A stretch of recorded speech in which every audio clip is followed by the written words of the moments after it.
End closures are used to terminate a bus run and can be used to close either the right or left end. There are two different end closures, one for indoors use and one for outdoors use. For the outdoor end closure installation, first unpack the end closure from the box it was shipped in. Check the enclosure for damage and remove the hardware bag. Remove the hardware from the bag.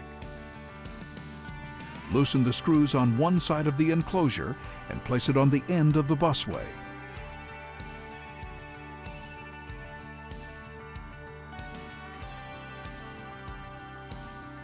Check the T and F labels to ensure proper orientation with the busway. Next, attach the plates to both sides of the enclosure to secure it to the busway. Attach the bolts to the top and bottom of the enclosure. Tighten all the hardware on the enclosure.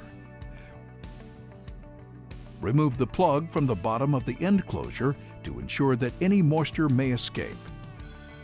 Apply caulk along the top of the enclosure where the sides meet the top. For indoor end closure installation, position the end closure to the end of the busway run. Attach the end closure with the supplied hardware. Tighten all hardware to secure the end enclosure to the busway.